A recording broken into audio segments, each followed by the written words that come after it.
Hello everyone, welcome back to my YouTube channel. कैसे हो सभी लोग? आशा करती हूँ सभी अच्छे ही होंगे। आज सर्दी बहुत है और धूप भी नहीं निकली है, तो ना तो छत पे जा सकती हूँ मैं आज, और मैं नीचे बैठी हूँ और सर्दी भी लग रही है। नहा के भी आई हूँ। तो आप लोग के यहाँ सर्दी कैसी है कमेंट में बताना। मेरे यहाँ तो होने लगी है सर्दी, अभी तक नहीं हो रही थी, अब थोड़ी थोड़ी होने लगी है। अब मैं सोच रही हूँ मैं अपने कपड़े निकाल ही लूँ, मैंने अभी तक कपड़े सर्दियों वाले नहीं निकाले। नला भी स्कूल जा चुका है और मैं भी फ्री हो चुकी हूँ। अब मैं ब्लॉग बनाना शुरुआत किया है मैंने। पिछला ब्लॉग आपको कैसा लगा था कमेंट में आपने बताया। जो रियलिटी थी वही बोली थी, क्योंकि आजकल ऐसा हो रहा है ना, तो मैंने वही देखा भी है और जो मुझ पे बीती है वो भी। तो मैंने सोचा क्यों ना इसके ऊपर एक ब्लॉग बनाए। मैंने देखा कि जब वक्त बहुत बुरा चल रहा हो है ना, तब कभी ससुराल वाले साथ नहीं देते। ये मेरे साथ नहीं, सभी के साथ होता है। तो मैंने देखा बोलते हैं कि उनके तो मायके वाले हैं, वो खुद ही साथ देंगे। वो हैं तो दे तो रहे हैं साथ, वो निभा तो रहे हैं, उनको अपनी बेटी को पकड़े तो हैं। तो जब जिस तरीके से मायके वाले मम्मी पापा पकड़ते हैं अपने बच्चे को, उसी तरीके से अगर ससुराल वाले पकड़े हैं ना, उस टाइम पर जब वो दुखी हो तो फिर उसे मायके वालों का सहारा ही क्यों लेना पड़े। तो मम्मी पापा खुद ही पीछे हट जाएंगे कि उसकी बेटी तो इतनी खुश है ससुराल में, उसके ससुराल वाले इतनी केयर करते हैं। सर्दी की वजह से आज थोड़ा बोल नहीं पा रही, तो वो सोचेंगे ससुराल वाले उनकी इतनी केयर करते हैं, दुख में भी इतना उन्हें मोटिवेट कर रहे हैं, तो उनको लगे कि ससुराल वाले खुद ही इतना उनको समझ रहे हैं, उनको पकड़े हुए हैं, उनको डट के खड़े हैं उनके साथ, तो फिर क्यों आए मायके वाले आगे, है ना।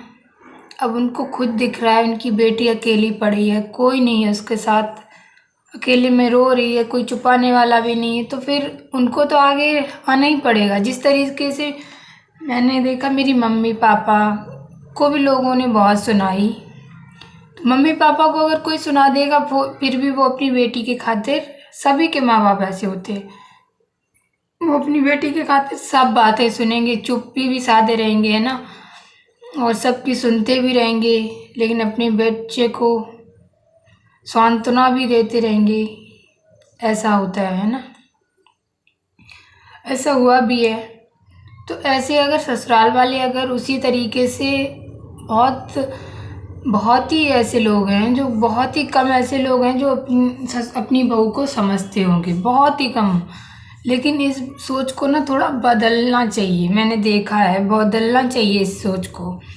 इसी तरीके से अगर ससुराल वाले पकड़ें बहू को कि हाँ मैं इसका साथ दे रहा हूँ, तो मम्मी पापा खुद ही हट जाएंगे पीछे, उन्हें तो साथ देने की ज़रूरत ही नहीं है। उनको लगेगा कि हाँ उनकी बेटी को है उनके साथ मजबूती, जो वो नहीं फिसलेगी। उस टाइम पे तो जब सब कुछ लुट जाता है, सब बर्बाद हो जाता है, उस टाइम पे तो बहुत मजबूती की ज़रूरत होती है। तो उस टाइम पर अगर ससुराल वाले साथ देना, तो मायके वालों की इतनी ज़रूरत नहीं पड़ेगी जितनी ससुराल वालों की ज़रूरत पड़ती है।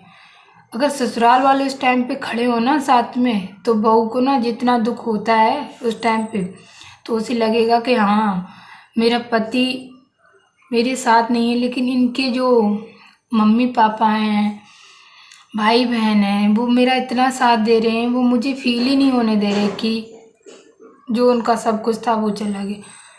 लेकिन उस टाइम पे जब उसका सब कुछ ख़त्म हो जाता है, उसी टाइम पे वो लोग भी धोखा दे देते हैं जिनके लिए वो आज तक सब कुछ करती रही, सब कुछ निभाती रही, अपने कर्तव्य सब कुछ जो होता है सब कुछ, मैं क्या वीडियो में बताऊँ, सब कुछ करती रही। लेकिन उस टाइम पे सब भूल जाते हो, सब भूल जाते हो। जब तुम्हारी बारी आती है साथ निभाने की, तब भूल जाते हो। तब भी तुम्हें वही खड़े होके साथ दे, जब तुम्हारे साथ की उसको ज़रूरत होती है बहू को, तो वही तुम्हारा साथ फिर से दे, है ना। उस टाइम पे तो आप लोगों को देना चाहिए। आप लोगों की ज़रूरत होती है, ससुराल वालों की इसको ज़रूरत होती है कि साथ मेरे ये लोग खड़े रहें।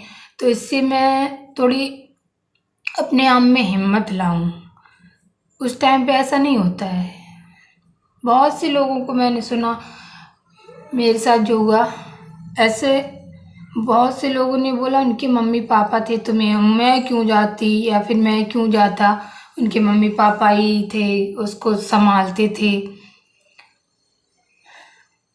तो क्यों इतना गलत सोचते हो। मम्मी पापा बैठे थे, उनको पीछे कर देते हैं ना, बोलते कि हम हैं ना, हम हैं ना, तो उसको भी थोड़ा अच्छा लगता कि हाँ कोई तो है, अभी कोई तो है उसका, है ना, उसको भी अच्छा लगे। लेकिन उस टाइम पे तो पूरा जो लगता है कि दुनिया लुटी गई है, ऊपर से तुम लोग ताने देने वाले। उस टाइम पर भी ना कानाफूसी करने की इतनी हिम्मत आ जाती है लोगों में, हिम्मत लाते कहाँ से हो भाई। उस टाइम पर बोलने तक की हिम्मत नहीं होती है, पता नहीं लोगों में बुराई करने की हिम्मत कहाँ से आ जाती है। अगर मम्मी पापा उसका साथ दे रहे, मायके वाले साथ दे रहे हैं, तो कम से कम तुम ही ऐसा करो ही नहीं कि मायके वाले आगे आए। सभी के लिए बोल रही हूँ मैं, अपने के लिए नहीं बोल रही। अगर मायके वाले अच्छे खासी, मतलब सब कुछ चल रहा हो जिंदगी में, अगर वो अच्छे खासी जब सही चल रहा हो तो पति को सिखाते रहेंगे, देखो वो आ गई हैं, देखो इनके घर वाले आ गई। अब जब सब उसका बिगड़ गया तब नहीं बोलते, तब वो साथ देने आते हैं। अब बताओ, जिन्होंने जब छोटे से पैदा किया है जिस माँ बाप ने अपने बच्चों को, वो कैसे दुखी देख लेगा अपने बच्चे को। कोई उसका साथ नहीं दे रहा तो माँ बाप भी क्या पीछे हट जाएं तुम लोगों के चक्कर में, है ना। ऐसा तो नहीं हो सकता, माँ बाप थोड़ी ना पीछे हट जाएंगे। वो तो चाहे तुम उन्हें गाली दोगे मारोगे फिर भी वो अपने बच्चे को नहीं छोड़ सकते, बिल्कुल नहीं छोड़ सकते। खुद से रख के देख लो ना, अगर मैं अपनी बच्ची को कोई कोई नहीं दुनिया में साथ दे रहा तो मैं तो सबको गाली खा के मार खा के भी मैं अपनी बच्ची को थोड़ी ना छोड़ दूंगी। तो वैसा ही माँ बाप, वो भी माँ बाप है ना। खुद पहले उस जगह को उसी जगह पे रख के देख लो कि मेरे साथ अगर ऐसा होगा तो मैं क्या करूँगी, तब मैं क्या करूँगा, तब सोचो ना ऐसी बात। इतनी घटिया लोग इतनी गंदी गंदी बातें करते हैं, क्या ही बताऊं। मैं किसी का नाम भी नहीं लेती, अपने ब्लॉग में किसी का नाम नहीं लेती, ना ही मैं किसी के बारे में बात करना चाहती हूँ, क्योंकि अब मुझे बात करना भी नहीं है। तो घटिया लोग इतने गिर चुके होते हैं, उनको अपने सोचने शक्ति भी, हमें लगता है उनकी जो माइंड होता है, वैसे तो बहुत अच्छी अच्छी ज्ञान ज्ञान की बातें करते हैं। मैं किसी दुखिया को देख नहीं सकता, मैं किसी का साथ गलत होते नहीं देख सकता, और जब घर में गलत होता है उनके तो देख सकते हैं वो लोग गलत होते हुए। मतलब बाहर वाला तो थोड़ी देर के लिए आएगा तो उसे थोड़े ऊपर से कर देंगे, अब जब सच में तुम्हें करना पड़ रहा है तब नहीं देख सकते हैं, तब उसे देख लेते हो। ऐसी दुनिया है। तो जिन माँ बाप ने, मैं यही कहना चाह रही, जिन माँ बाप ने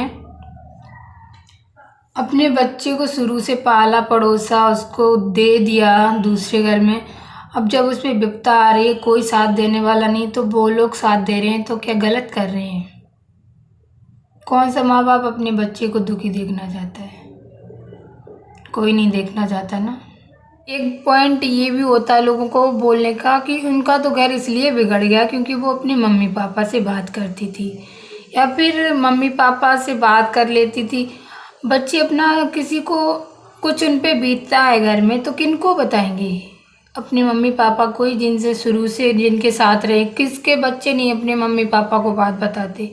ठीक है, अगर कुछ बात बता भी दी तो क्या मम्मी पापा की गलत राय देंगे कि ऐसा कर लो इनका घर बिगड़ जाए, या फिर उसका जो मम्मी पापा ने उनको खुद के बच्चे को सब कुछ करके बड़ा करके उसका सब कुछ घर बसा दिया, बसाया। कौन सी मम्मी पापा होंगे जो सोचेंगे उनका घर और मेरे बच्चे का, बिटिया का घर उजड़ जाए, है ना। कोई मम्मी पापा चाहेगा।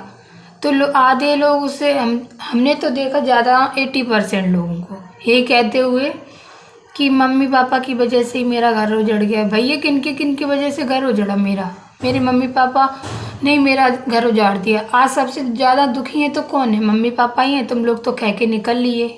तुम लोग कहाँ पे दुखी दिख रहे? मम्मी पापा, मैं, मेरे ऊपर ही तो दुख है, और किसी के ऊपर तो नहीं है। सभी की बात कर रहे हैं। तो जो बच्चे को अपने घर बसा देंगे मम्मी पापा, अब वही चाहेंगे कि उनकी बिटिया का घर उजड़ जाए, सब कुछ बर्बाद हो जाए। ऐसा होता है? कौन से माँ बाप ऐसे होंगे कि अपनी बिटिया का घर उजाड़ना चाहेंगे, सोचना चाहेंगे कि वो अकेली पड़ जाए? बिल्कुल कोई सपने में भी नहीं सोचेगा। ऐसी बात है? कौन नहीं चाहेगा मेरे बच्चे का घर हंसी खुशी रहे, परिवार हंसता खेलता रहे। कितनी कितनी गंदी सोच के है कि ये अपनी मम्मी पापा से, इसके मायके की वजह से ये सब हो गया। अपने ऊपर रख के सोच लो। तुम चाहोगे कि तुम्हारी बिटिया का घर या तुम्हारे बेटा का घर तुम्हारी वजह से उजड़ जाए? कोई माँ बाप नहीं चाहेगा कि मेरा घर, वो तो अगर उसको थोड़ी मदद भी कर सकेंगे ना माँ बाप की, मेरी मदद के से इनका घर थोड़ा और सही चलने लगे, वो भी करने की कोशिश करेंगे। उनकी जो कोशिश होएगी वो पूरी करने की करेंगे, लेकिन अपने बच्चे का घर नहीं उजड़ने देंगे। लेकिन लोग इतने गंदे हैं कि कुछ नहीं मिला, जिसका सब कुछ चला जाता है। तुम लोग तो 2 मिनट के होते हो, बस उतने टाइम पे आते हो, बोलते हो इसकी वजह से हो गया, उसकी वजह से हो गया, निकल के चले जाते हो। जिंदगी भर कौन दुख भोगता है? जिसका सब कुछ गया, वो उसकी पत्नी या उसका पति, है ना, और उसके माँ बाप, भाई तो जिंदगी भर दुख भोगते हैं। सबसे ज़्यादा ज़िंदगी किसकी बर्बाद होती है? उसकी पत्नी की। हर टाइम कौन रोता है, हर टाइम कौन कुड़ता है? वही ना। वही चाहेगी कि मैं ज़िंदगी भर कुड़ूँ। उनके मम्मी पापा ही चाहेंगे कि मेरी बिटिया ज़िंदगी भर कुड़े, ज़िंदगी भर पल पल मरे। कोई चाहेगा? तो क्यों इतनी घटिया सोच रखते हो? कम से कम अपने ऊपर ही सोच के रख लिया करो कि मैं चाहूँगा अपनी बिटिया का, मेरा घर, मेरी बिटिया का घर उजड़ जाए, या मेरे बच्चे का, या मेरे लड़के का घर उजड़ जाए। कौन चाहेगा? तो कम से कम इतना तो, अब जो कुछ बोलो तो अपने ऊपर रख के बोलो, है ना। अपने ऊपर रख के बोलो तो अपने आप समझ में आ जाएगी कि हाँ, सामने वाला भी ऐसा नहीं होगा। खास करके अपने बच्चों के लिए तो कोई नहीं होगा। ऐसे माँ बाप तो आज तक नहीं पैदा हुए जो अपने बच्चे का ही बुरा चाहेंगे। तो ये ब्लॉग इसीलिए मैंने बनाया कि कम से कम सभी लोगों के लिए मैं अब ज़्यादातर ऐसे ही ब्लॉग बनाया करूँगी। कुछ तो समाज में ऐसा कुछ जाए मेरे ज़रिए कि लोग थोड़ा तो अपने आप में चेंजिंग ला पाएँ, है ना। लेकिन कोशिश करूँगी। फिर सबके अपने अपने माइंड हैं। हमने देखा है लोग ऐसी वीडियो ज़्यादा देखते भी नहीं हैं, क्योंकि उन्हें अपना माइंड ही नहीं चेंज करना होता है। फिर भी कोशिश करूँगी मैं। थोड़े अपने माइंड पे जोर डाला करो प्लीज़। क्यों किसी को परेशान करो फालतू में, जिससे उसकी ज़िंदगी बर्बाद हो जाए। तो आज का ब्लॉग करेंगे यहीं पे एंड। मिलेंगे नेक्स्ट ब्लॉग में। तब तक के लिए बाय बाय, टेक केयर।